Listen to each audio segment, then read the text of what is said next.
Hey, good morning. It is Monday, December 1st, 2025. Cheers. So I'm up and I'm trying to begin doing, but I'm not very fast at it this morning. I woke up congested and coughing excessively, sneezing excessively. So, like, I was planning on getting up and doing something different today, but maybe I'll just stay sitting because I'm all sneezy and congested and stuff. And I'm not in the living room today. Like, I've been in the living room the last few days. Grandma's been up doing fudge and in the kitchen. So I let her. I didn't come out and bother her. I probably could have helped, but I didn't really want to. Not that I didn't want to as a general thing. I didn't want to because I didn't want to be up and doing stuff. Normally I'm in the kitchen helping grandma. And if she needs things and like she needs me to run and go find her chocolate or whatever, but turned out I just told my mom, hey, grandma's looking for this stuff, so you might want to help her with that. And it's not that I normally don't want to help her. Normally I do. Jeez, this nose of mine.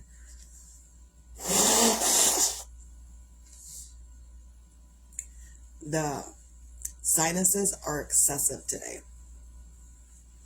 So, um, so I'm up, and like yesterday, I decided that I was going to begin to try to bake something this week because my aunt, my lovely, lovely aunt, she works at the nursing home, and she recently, before the tragedy happened, she had been buying banana bread from me, banana bread, zucchini bread, banana nut bread. She'd been buying those things from me and taking them to work with her. Some people would buy it from her, but mostly she just bought it from me to give to her residents. And generally, if I had extra, I would also throw the extra in that she didn't buy for the extra residents that needed it too.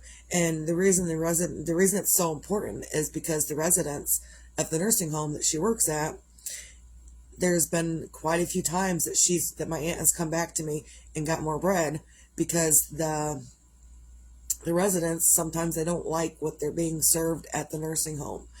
So then the banana bread is what they're eating, and that's all they eat for the day. So I could continue to stay in my grieving where I feel comfortable, but I also don't want her residents to go hungry. And there have been a couple of other people that have asked me about banana bread and zucchini bread and all that stuff. And again, I'm not making it up today. I am taking orders though, and I'm not going to bake excessively. Like, I'll bake up exactly what's needed. So people ask if I have extra, I'm not going to have extra. If you want banana bread, zucchini bread, banana nut bread, whatever it is, you have to let me know ahead of time because I'm not baking extra just to have sitting around for shits and giggles.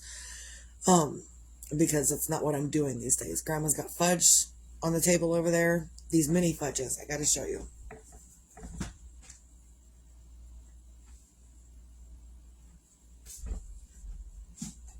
I'll try not to touch it excessively because I have been sneezing and stuff.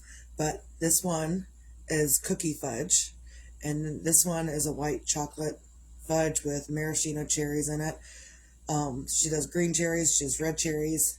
But yeah, so, and then she did peanut butter fudge. She did a lot of fudge over the weekend, and she did a lot of these. Like, these are excessively everywhere. So when she gets one whole batch of fudge done, she spends her time filling these little trays for individual consumption. So, there's that everywhere, and that's fine. Grandma and I have to share the kitchen. And even over this, these last couple of weeks with this tragedy happening, I've been told by others, one other, that I needed to quit doing stuff in grandma's kitchen and get the fuck out of grandma's house. That's what I've been told. However, when I mentioned it to grandma yesterday that I thought about baking bread, for the residents and other people who feel like they need it because they feel also that my bread is healing them. I don't know why, but maybe it's just that there's not any of the extra crap that you find in the stuff in the store. But one of my one friend really swears up and down that the bread heals her. And actually, the day that the tragedy happened, my friend was going to call me to ask for more zucchini bread, and she didn't. and something kept her from calling me.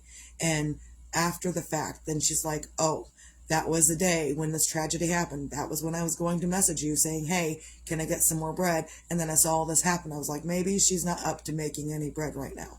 So I will get a hold of her later and see if she wants bread. I'm sure she does. So, but either way, so I let my grandma know I'm gonna, people need the bread. They need the healing. They need that. For whatever reason, that's what they need to do. So for whatever reason, I need to provide it because I've already made that. I've already established that for myself before the tragedy happened. And you know what my grandma does? Instead of saying no, she makes sure everything's cleaned up in the kitchen after her candy making, fudge making fiasco. Not a fiasco. It's never a fiasco. Except there was graham cracker crumbs all over the floor. So I did go through and clean up all of that last night, which is fine. It's the cookie fudge has graham crackers in it, and I think peanut butter. But yeah. So yeah, she cleaned up and she's like, oh yeah. And then even this morning, like that the table that's got the fudge on it, it was fully covered in fudge last night. And I get up this morning and half the table is cleared off to make room for me to make these breads that people want. So other people can say, get out of my grandma's kitchen and get out of my grandma's house. But you know what? She's my grandma first. And yeah, I was the first grandkid, so she's my grandma first. And I'm not denying that she's anyone else's grandma, but she was mine first. And it doesn't bother her what I'm doing. Like, I'm here to help her do whatever she needs. I might have moved into grandma's for my own necessities. And I stay because we both still need each other. She needs me, I need her. We work and collaborate together for whatever reason. So I am doing stuff. And again, this whole, it keeps running over in my mind that these other people, the same ones that are saying I need to get out of grandma's kitchen, they're telling me I need a job. Well, I'm not going to tell you what you need because you don't fucking listen anyway, first of all. And second of all, I'm not going to go out and get a job where they're going to require me to miss. And I'm not afraid of working. I am not afraid of working. Working a home bakery and a home business is 10 times as hard as going to work and getting paid every week. I promise you that. So, and even before this tragedy, I was excessively working. I set up stuff outside every weekend, bake cookies every weekend, just keep doing stuff because that's what I want to do with my life. I don't want to be subject to a factory for the rest of my life or, oh, well, yeah, I got a job, but now you got to stay extra time here and you have to go miss picking up your kid or you have to miss getting your husband to work and you have to miss all of this other stuff because someone wanted you to go get a job. So for right now, it is what it is. And my grandma's not upset and my husband's not upset. And really, there's not a lot of people. There's like 2 people, maybe 3 that are upset with my decisions. And those, like I said the other day, those 2 or 3 negative people will extinguish 1,000 positive thoughts. So I'm trying to not let that get to me in these moments. It happens, but I also need to get up and do some things. And I'm not going to do excessively. I'm not going to bake excessively. I'm doing some dishes. I'm cleaning the floors. I'm making sure things are cleaned up. I'm doing little things, micro things. I'm doing little things throughout the day and a little bit of laundry and a little bit of doing little bits. Too much and I start thinking and overthinking and I go down the rabbit hole and then I can't calm myself down. We're supposed to go pick up the urn today because they called me Saturday and told me that the urn is ready. And the only reason that I had to leave it there and then go pick it up is because I had them put a rose on the side of the box for the urn. So that's done and we're going to pick it up today. And even the husband, he's like, you don't even have to go in to pick it up. You can sit in the car. You can hold the box on the way home. It's a hard thing. It's a hard thing. And you don't realize how hard it is. And I was really fine just until now. But you don't really realize how hard it is until you have to go through it. And the people that are so hard on me, I hope they never have to go through it. Because I really wouldn't wish this even on people that wish it on me. If anyone else had wished this on me, I still wouldn't wish this on them.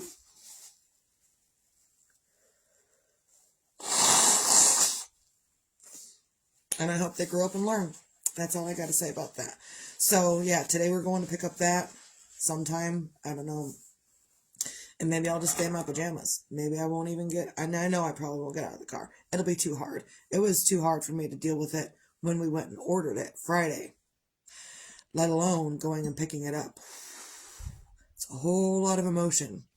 So I'm up and I'm trying, work through my feelings and get things done. And sometimes most of the time I have to distract myself. Like you saw, I was just fine the whole video up until I started talking about the other things I have to get done. And it's not easy. I don't care who you are. I don't care where you're at. It's not easy. And a lot of people will liken, losing someone to the pain that I'm going through. But I've been through losing a child twice. I lost my grandfather. I lost my great-grandparents. I lost other people. Yes, I lost my friends. I've lost people. But I've lost 2 children. And that pain is completely different than any other pain. And even the pain of losing my child 20 years ago and the pain of losing a child now, completely different. Completely. And it took me like 15 years to finally start living life fully after the baby 20 years ago. It took me 15 years to get out of my funk because I didn't know the things I didn't know about how to get through this stuff. So, good morning, anyone who's watching. Cheers. But now that I know different things, I can do different things. And I just posted something yesterday. I'm on Facebook, yes, because I'm also in the middle of whatever I'm going through. I'm also encouraging others because that's what I've done since Facebook came out. Since the beginning of Facebook, that's what I've done is encourage others, help others, do. And if they don't know the answer, if they can't find the answer, then I will find an answer that's going to help them find the answer that they actually want. So I'm on Facebook and I saw yesterday, and I think I posted it, is that you can grieve and still smile at the same time. You can, I don't remember everything in the post, but the main part is that you can feel your grief and do things and smile at the same time. And it's hard. Like, why am I smiling? Why am I feeling grateful and joyful and stuff? I just lost someone that I will never see again. Why should I feel this? But it's okay to laugh and smile. And sometimes I get angry when I laugh and smile because I feel like I shouldn't be in the moment. And then other moments, what was it? Something the kids said last night. We laughed hysterically. She was, what was it? Oh my goodness. She was singing a song.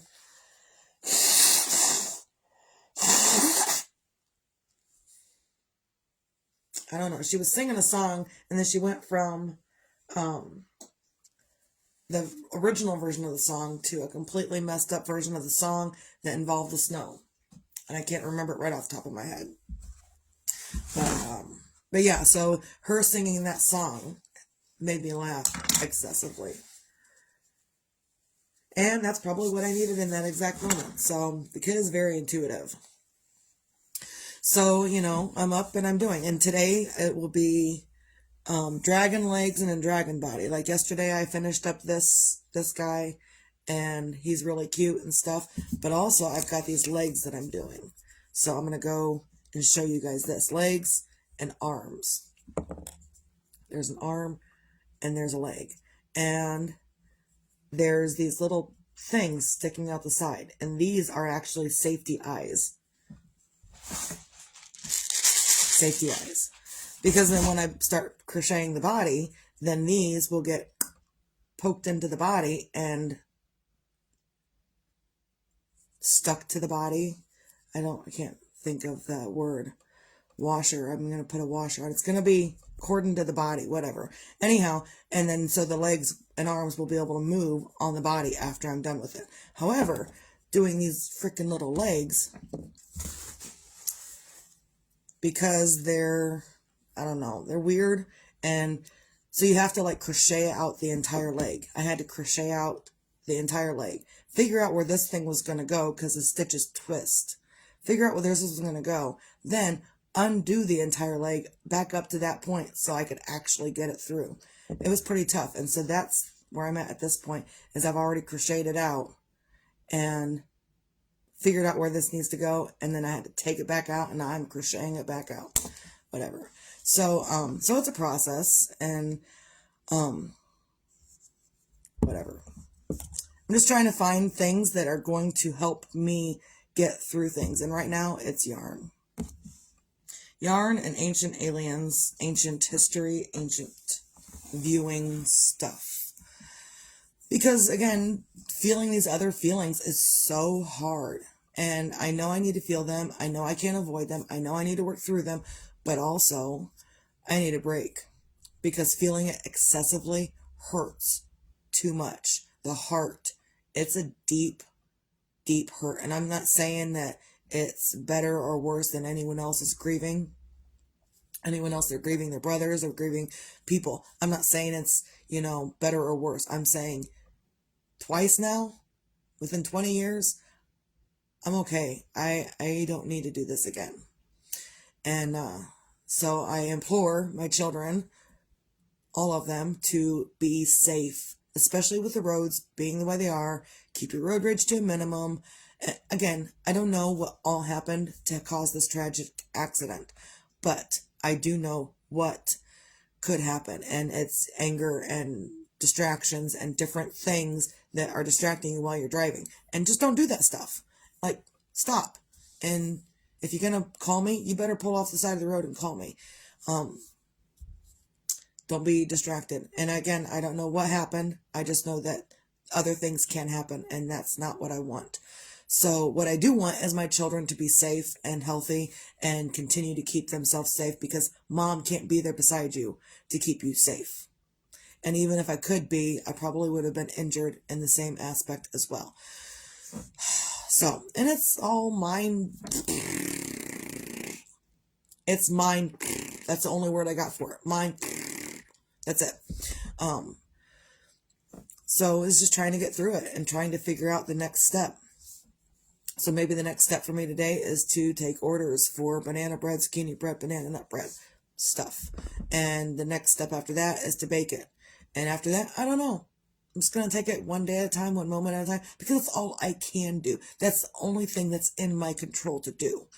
So, so find your own things on a Monday to feel grateful for. Currently, I'm uber grateful to have the yarn and ability to crochet my way through my grief. And I'm grateful for my husband who does an exponential amount of stuff for me. Stuff that I probably didn't have before. He makes sure I eat. He makes sure I'm sleeping well. If I fall asleep next to him, he doesn't sleep if I'm sleeping next to him. He stays awake and watches me sleep. Not that I've asked him to, because I haven't, but that's what he does. I didn't know he was doing that until one night I sat up. He was laying in the bed, and I sat up really quick. I popped my neck, and then I laid back down, and he was like, "Wait a minute.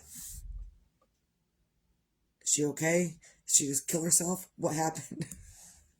Then he saw me breathing, so he knew I was fine, but my neck needed popped. And then I popped it and I laid down. But he had never seen me do that before, because he normally works third shift. But he's been paying attention more often to when I sleep. Not that I've asked him to, that's just what he's doing. Because apparently that's what love is.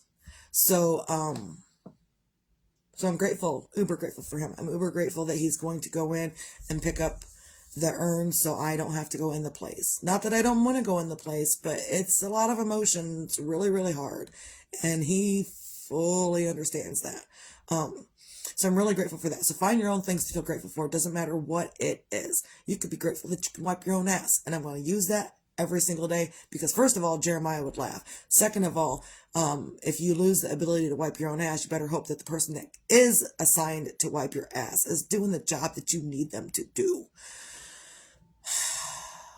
And it makes people laugh, and that's fine. That's great, So just make sure that you're grateful. And if you have nothing else in the entirety of the world to feel grateful for, just be grateful that you can wipe your own ass. Because again, like my Aunt Lori, she works in, good morning, Aunt Lori. Good morning, Holly. Good morning, everybody. My Aunt Lori works at the nursing home. And I don't know if she's got to wipe their butts, but there are people there that need their butts wiped because they cannot do that themselves. So be grateful today and every single day and every single moment that you have the ability to wipe your own butt. I know it doesn't seem like it's a big deal, but if you can't, it is a big deal. So if you have nothing else to feel grateful for, that's the thing that you can feel grateful for. Your heart beating, that's another thing.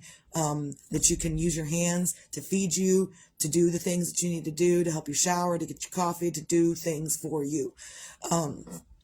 Also, be your own magic and find your own magic. And if you cannot be your own magic in that moment, others have magic too. Magic meaning they have skills that they can use from their own experience to help you through whatever you're going through. They have skills too. And sometimes it's financially, sometimes it's emotionally or spiritually or whatever. They have gifts to help you along your way as well. And sometimes your own magic is in sitting down and shutting up and just letting things go for a while. Like I've been so, get this business going, get this business going, get this business going. That's where I've been in my life for like the last 3 years. Get this business going. And even the other day I saw something on Facebook that was like, you don't really know how much you need to do until you take a break. Like sometimes you just need to take a break. And I was going to, but then I realized I wasn't going to. And the husband says, see, you slowed down and you're taking a break and things are getting done, right? I guess. Whatever. But I'm used to getting up and doing these things. I've programmed myself to get up and do things excessively. And not doing it, it's kind of driving me crazy, but also not doing it and getting up and doing it is driving me crazy too. It's both sides of the same coin. So I'm letting others use their own magic and trying to do my best to not feel guilty about them using their own magic to help me through whatever I'm going through. Also, be your own sunshine. Tomorrow doesn't matter. Tomorrow isn't here yet. Tomorrow doesn't matter. What matters is right now. And I know sometimes I'm up and I'm down and I'm all over the place. But for the most part, I'm keeping myself calm and collected and able to communicate with others. Every now and then I have a complete hiccuping, crying, sobbing mess fiasco for 5 minutes and then I'm okay. And then, in a couple of hours I have another crying, sobbing fiasco mess and then I'm okay again. So it's back and forth all the time. And I get it. I get other people's grief and I get everyone. Did I want to right now in this moment? No, I did not. It's not something I wanted. But again, you will have to deal with things that you don't want to deal with and you will have to do things that you don't want to do. And you just have to do it the best way you can and find your sunshine in the middle of that. And even if that's your other kids making jokes and cracking jokes and making you laugh, so be it.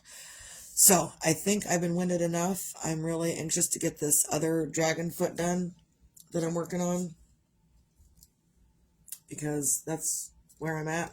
I kind of stopped yesterday and did other things and I don't remember everything I did. I waited for the kid to get home from her friends. She was gone all weekend, so I camped out on the couch all weekend. So, yeah. Find your own things to feel grateful for. Be your own magic. Find your own magic and be your own sunshine. I know I'm kind of went off track for a minute. And that's okay. I can do that. And just, do what you can to be safe out there. Be safe out there. And I know I'm kind of distracted, but be safe out there, really, because I've heard a lot of sirens yesterday. I always say a prayer for anyone, even before the tragedy. I was saying every time I hear sirens, I say a prayer for the people going to wherever the sirens are heading and for the people that they're going to. So I say a prayer for all of them involved so everyone remains safe.